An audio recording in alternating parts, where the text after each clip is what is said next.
Switzerland prides itself on being neutral, but how neutral is it really? During World War II, Switzerland didn't outwardly pick a side. This allowed both Jewish and Nazi money to be kept in their vaults. Switzerland has refused to join the European Union since its conception in 1993, but 10 years later it joined the United Nations Security Council as a non-permanent member. So what is actually going on with Switzerland? Why is the country willing to join some organizations and not others? How far is Bern willing to go to remain neutral, and what would it take for the nation to pick a side?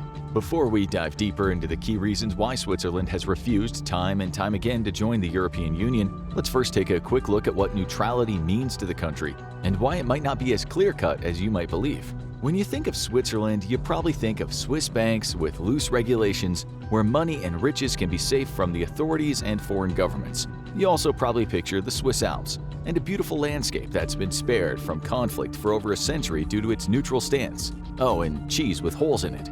For these reasons, it might appear that Switzerland has remained neutral for so long to spare its lands and people from the ravages of war. However, looks can be deceiving, and the real reason why Switzerland has repeatedly turned down offers to join the EU and certain other international organizations is a little more complicated than what we see on the surface. Let's go back in time and examine one of the most tumultuous periods in European history. This will provide us a foundation for understanding how Swiss neutrality works and the way that the Swiss government makes decisions today. On September 1, 1939, Adolf Hitler ordered his Nazi army to invade Poland. World War II had begun, and many countries on the continent were forced to choose a side. But not everyone became a part of the Axis or the Allied powers. Switzerland decided it would remain neutral and informed both sides that it was staying out of the conflict. Switzerland and its Red Cross were given permission to repatriate captives, transfer grants in aid, and visit prisoner camps. The city of Geneva also held protective representation for leaders of 35 nations before the war broke out to broker some sort of resolution to the growing tensions. Throughout the war, Switzerland was left largely untouched. However, the fact that they were aiding both sides helped its cause. There's much controversy surrounding Switzerland's neutrality and the dealings it did during World War II, but this is a perfect example of why Switzerland won't join specific organizations like the European Union. What it comes down to is that, like with any nation, Switzerland is going to do what is best for Switzerland. And who can blame them? Switzerland provided assistance to Adolf Hitler and the Nazis. Some of its banks held Jewish money even after the war, until they were forced to pay reparations to Jewish families in 2018. To be fair, in World War II, the vast majority of Swiss citizens sympathized with the Allies and their cause, as they shared a democratic form of government. Watching Adolf Hitler's dictatorship and the Third Reich spread across Europe was likely terrifying for many Swiss people, but the fact that the country remained neutral provided some comfort. The Nazi regime promised not to invade Switzerland's borders as long as its neutral stance was maintained. That was unless Hitler conquered the Allies, then all bets were off, and there would have been little chance that Switzerland would have been spared from Nazi dominance. By remaining neutral, the Red Cross was allowed into territory controlled by both sides of the conflict to help those in need. Swiss neutrality also enabled Max Weibel, a Swiss intelligence official, to mediate a sit-down between an American official named Alan Dulles and German commanders in Italy to negotiate an early surrender that would save thousands of lives. There were pros and cons to remaining neutral in a global conflict. Now the world's more connected while simultaneously being more divided than ever. Swiss neutrality is being pushed to its limits while many countries and Europe are condemning the actions of Bern. Vladimir Putin's invasion of Ukraine has the European Union concerned, as this is the first major conflict on the continent in decades. And although most countries in Europe are a part of NATO, meaning they receive support from the world's largest and most powerful military, the United States, Switzerland's continuous refusal to join the EU has baffled many. We'll dive deeper into the history of Swiss neutrality a bit later on, but let's discuss why Switzerland has yet to join the European Union. As you'll find out, it has less to do with remaining neutral than you might think. Number 1. Economics. One of the main reasons that Switzerland has consistently refused to join the EU is that it doesn't make a whole lot of economic sense. The Swiss economy is strong and stable. The country's GDP is around 740 billion euros a year, making it the 6th largest economy in Europe. Therefore, there's no real economic benefit to joining the EU. Switzerland already has free trade deals with most of the continent, and if it were to join the alliance, it would become one of the net contributors to the European Union. This means they would support countries with weaker economies and would not benefit much from doing so. In an ideal world, nations would help one another whenever they needed it, but that's not the world we live in. People working in Switzerland also earn much higher wages than most parts of Europe. The average Swiss salary is around 6,665 Swiss francs or 6,971 euros a month. To put this into perspective, Switzerland's neighbor Italy has an average monthly salary of approximately 2,479 euros, meaning that the average wage is almost 3 times more in Switzerland than Italy. The concern with joining the EU is that it'll open Switzerland's borders and economy to wage dumping, where employers begin lowering salaries and undercutting one another because there's an influx of workers looking for jobs who are willing to do the same work for less. The Swiss are also concerned that there would be an influx of immigration into its welfare system as well. The free movement of people and workers throughout the European Union is one of the reasons why many supported Brexit in the UK. It's also why many Swiss citizens don't want their country to join the EU. The influx of new laborers could be detrimental to the Swiss workers. Joining the European Union likely wouldn't cause the Swiss economy to collapse, and an influx of workers could even boost the economy. Still, the fear of outsiders and what it'll do to wages and jobs has led to the majority of Swiss people voting against joining the EU. Then there are the regulations that come with joining the European Union. The anonymity and loose regulatory framework that many Swiss banks and financial institutions enjoy would be gone. Countries, businesses, and individuals that keep vast sums of money in Swiss banks would likely no longer feel comfortable doing so and pull their funds to put in financial institutions that operate in countries not associated with strict organizations such as the EU. This obviously would be bad for business and the Swiss economy. Interestingly, the neutrality that Switzerland has maintained by not joining the EU or other alliances has increased its arms sales industry. Some governments do not like buying weapons from countries that are tied to strict alliances. If Switzerland became a part of the EU, its neutrality would be brought into question. When a government purchases arms from a large military power such as the United States, Russia, or China, the weapons often come with strings attached. On the other hand, Switzerland's neutrality allows foreign governments to procure arms without having to worry about taking a side in future conflicts. This is very attractive to some nations and allows Switzerland to sell around 1 billion euros worth of weapons each year. Between 2021 and 2022, Swiss arms deals increased by 29%, showing that demand for their weapons is high. However, joining the European Union could hurt these sales rather than improve them. Number 2. Russia. It may seem counterintuitive, but Russia and the continued aggression against Ukraine is actually driving Switzerland away from forming alliances and joining the EU rather than toward it. Many nations have sought to strengthen their alliances in the wake of Russia's aggression. For example, both Finland and Sweden, 2 countries that remained neutral for decades, applied to join NATO. Finland has become a full member, and Sweden is waiting for one holdout, Turkey, to agree to its admittance into the organization. However, while some countries look to join alliances, Switzerland is heading the other direction. The difference between Switzerland and other neutral countries that are starting to join alliances is its location. Switzerland sits in the middle of the European continent, surrounded by Germany, France, Italy, Austria, and Liechtenstein. Germany and France are 2 of the strongest militaries in the world. Therefore, if Russia or another foreign threat ever decides to invade Europe or a member of the European Union, Switzerland would be surrounded by some heavy hitters who would serve as a barrier in a potential future conflict. Their landlocked location and neighbors protect the country even as it remains neutral. Sweden and Finland, on the other hand, don't have that same luxury. Finland shares a border of around 1,340 kilometers with Russia, and Sweden's massive coastline, which runs along the Baltic Sea, makes it susceptible to Russian naval vessels. There's no overwhelming security benefit for Switzerland if they were to join the European Union. Article 42.7 of the Treaty of Lisbon set up the Mutual Defense Clause, where if one member of the EU is attacked by an aggressor, the rest of the members will come to their aid. This basically negates any form of neutrality of countries that are part of the European Union. This is a massive turnoff for many Swiss policymakers and citizens. We'll discuss why neutrality is so important to Switzerland and the history it's ingrained into the Swiss culture. But for right now, it's important to know that many Swiss policy decisions consider the country's neutral stance ahead of all else. It's interesting to note that Switzerland does have a military and purchases weapons and vehicles from other nations. The Swiss armed forces have just over 100,000 active personnel, around 280 tanks, approximately 134 of which are Leopard 2s, and about 40 fighter aircraft, most being Lockheed Martin F-35s. The Swiss government recently passed a bill to increase military spending from 5.6 billion Swiss francs to 7 billion, or 5.86 billion euros to 7.33 billion euros by 2030. This would bring the total military budget above 1% of the country's total GDP. Between 1990 and 2019, Swiss military spending dropped from 1.34% to 0.67% of its GDP.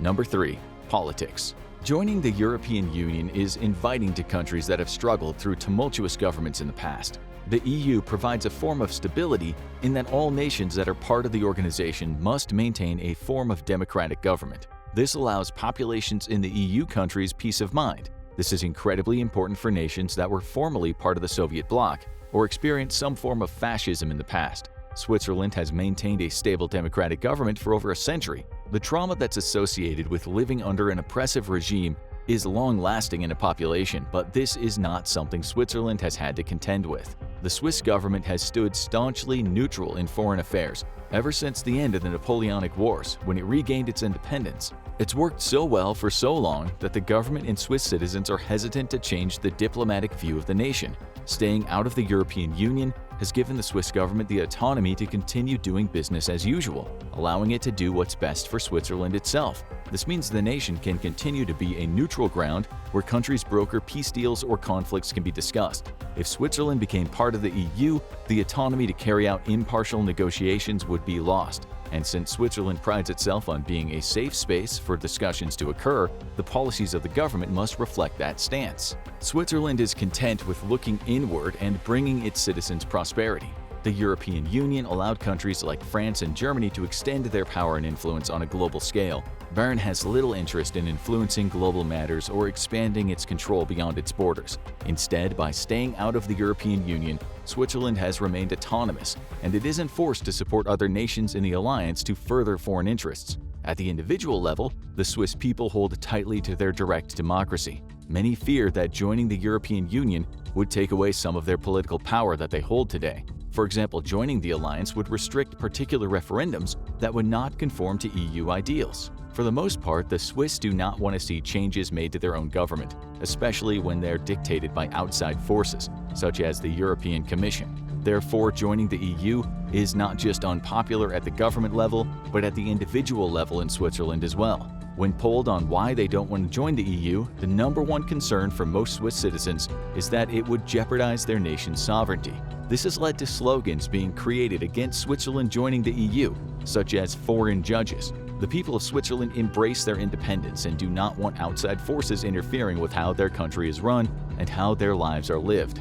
The Swiss government has bilateral agreements with almost every nation in the European Union, and these agreements often benefit Switzerland more than the other country. It would make no sense for the government to give up these beneficial deals to join the EU when it's already getting everything it wants while remaining neutral. The status quo favors Switzerland right now, which is why the government, businesses, and people do not want to join the EU.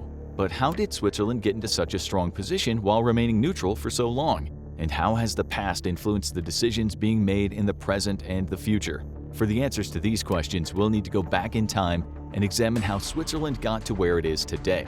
Swiss neutrality and the foundation of many of the diplomatic decisions the country currently makes began in 1648. Like all nations, the borders of Switzerland have changed over time as conflicts arose and ended on the European continent. However, the Peace of Westphalia, which brought an end to the 30 Years' War and was agreed upon in 1648, was the first formal declaration of neutrality for Switzerland. Unfortunately, in 1803, the Napoleonic Wars began, and regions of Switzerland were once again invaded and held by a foreign ruler until 1815, when the Congress of Vienna re-established the borders of the nation.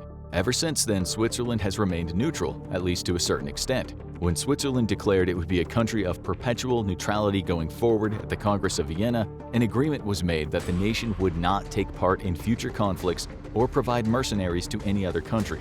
In return, the nations of Europe promised not to fight any more wars on Swiss land. In 1874, the Swiss constitution was revised to function as a direct democracy by referendum. This meant that the people of Switzerland now had the right to vote on major decisions made in the country instead of having representatives be a proxy for what they wanted. When World War I broke out in 1914, Switzerland vowed to remain neutral. During this time, the Red Cross formed its own units that would aid the wounded throughout the conflict.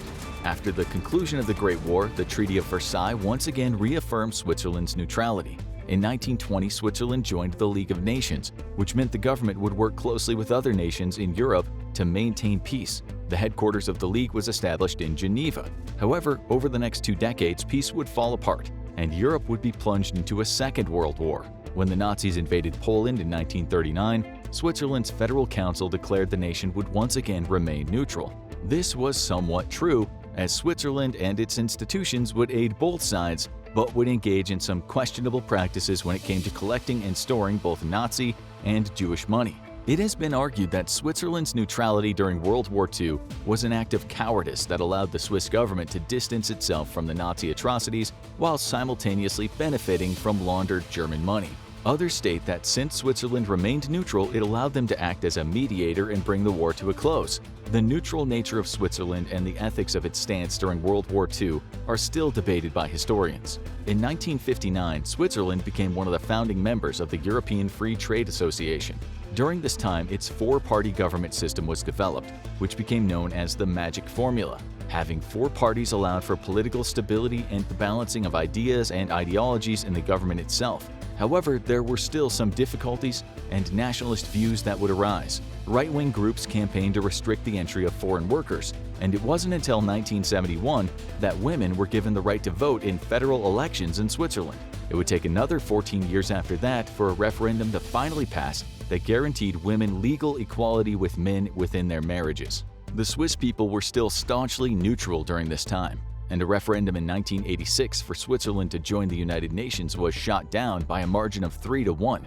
Conservative views around immigration and maintaining the status quo in Switzerland were largely popular at the time. In 1992, Switzerland joined the World Bank and the International Monetary Fund, or IMF, but rejected a proposal to join the European Economic Area.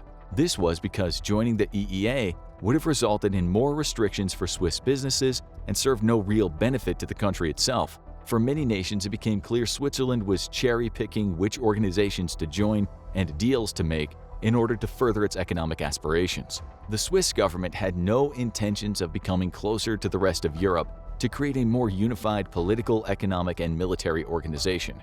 During the 1990s, there was a shift in the country to hold the Swiss government accountable and make reparations for past actions. In 1994, a referendum passed that made racial discrimination and the denial of the Holocaust illegal. The Swiss Banking Association was later pressured by activist and Jewish groups in 1998 to give back around 1.25 billion euros to Holocaust survivors and their families. This led to a settlement being paid out to those people for cash that had been continuously held in Swiss banks since World War II, instead of being returned to Jewish families. By the turn of the century, things began to change in Switzerland. A 1999 election saw more right-wing votes for the Swiss People's Party. This conservative group became Switzerland's second strongest political party by securing around a quarter of the populace's votes. And even though the Swiss people rejected a proposal to open talks about joining the European Union in 2001, the Swiss parliament overwhelmingly voted to join the United Nations, as the UN was a peacekeeping organization. When the vote to join the UN was put to referendum, it passed with only a slight majority, as many Swiss citizens believed that it would entangle their country in foreign affairs and jeopardize the nation's long-standing neutrality. Even still, Switzerland ended up joining the United Nations the following year. In 2003, the right-wing Swiss People's Party became the most represented political party in parliament. It won close to 28% of the votes in the general election. That December, the Swiss People's Party gained a second post in the 7-seat government, while the Christian Democrats lost one, altering the magic formula that's kept Swiss politics stable since 1959. With the right-wing political group now more prominent in the government, naturalization laws became more strict. By 2006, voters in a national referendum supported plans to make Switzerland's asylum laws some of the toughest in the Western world. In the 2007 elections, the Swiss People's Party increased its standing when it received nearly 29% of the vote. Up until this point, the Swiss government, which increased support for the right-wing Swiss People's Party, had made decisions that kept Switzerland away from policies that could bring the nation's neutrality into question. However, in January 2009, the Swiss economy went into recession. The government announced it would relax some of its banking secrecy laws and cooperate with international investigations concerning tax evasion. By the following year, the Swiss economy was growing again. In 2011, it was decided by the government that the Swiss franc would be pegged to the euro. This was in response to businesses and manufacturers warning that the strength of the franc was making Swiss exports uncompetitive in the European market. Pegging the Swiss franc to the euro would keep the country from falling into a second recession in only a few years. In October 2011, the Swiss People's Party started losing support and seats in the parliamentary elections. It still remained the largest party, but its numbers were dwindling. Switzerland reimposed strict immigration quotas on workers from Central and Eastern Europe. The EU criticized this move, but Switzerland carried on anyway. It became more and more clear that even though some hoped the Swiss would join the EU around this time, that dream was far from becoming a reality. When the euro began to depreciate in 2014, the Swiss National Bank unpegged the franc, causing its currency to rise drastically. Then came the pandemic and the war in Ukraine. During COVID, the world remained isolated. Being neutral was easy. However, as Sweden and Finland found out, neutrality was much harder to maintain when Russia invaded Ukraine. There are two views on Swiss neutrality by its citizens in the current climate. The first is more conservative and supported by the Swiss People's Party. This side wants to maintain a strict interpretation of neutrality by not sending aid to Ukraine or engaging with Russia. The idea is Switzerland will remain neutral no matter what happens in the rest of Europe to keep the country out of any conflicts. The Swiss People's Party is even trying to launch an initiative to embed a comprehensive neutrality clause within the Swiss constitution. The more liberal side of the neutrality argument, which is supported by the majority of the government, is considered active neutrality. This would allow Switzerland to work with other organizations and nations such as the UN to play an active role in maintaining peace and aiding in humanitarian efforts. Switzerland already abides by UN sanctions, which shows that it has taken a more actively neutral stance than a conservative one. However, even many liberal Swiss are still not willing to join the European Union, as it would cause Switzerland to definitely give up its neutrality while simultaneously bringing Swiss sovereignty into question. To ensure that active neutrality is not confused with Switzerland taking a strong stance against Russia, it's banned NATO members from flying over its airspace while bringing supplies and weapons to Ukraine. Bern has also refused to grant Germany and Denmark permission to give Ukraine any tanks, ammunition, or weapons bought from Switzerland. This has caused much of Europe and NATO to condemn Switzerland's neutral stance as Russia continues to wage a war against Ukraine and its people. Bern can remain neutral since Switzerland is protected by its geographic location and the nations surrounding it. Even as other countries scramble to join organizations like NATO, Switzerland has the luxury of holding on to its neutrality. The concept is deeply ingrained in Switzerland's culture and will not be given up easily, which is why the Swiss have continually refused to join the European Union. Until there's a clear economic or political incentive for Switzerland to give up its neutrality and form closer ties with other European nations, it's very unlikely the government or the Swiss people will vote to become a part of the EU anytime soon. Now watch what countries would look like after World War III, or check out why the UK is doomed after Brexit.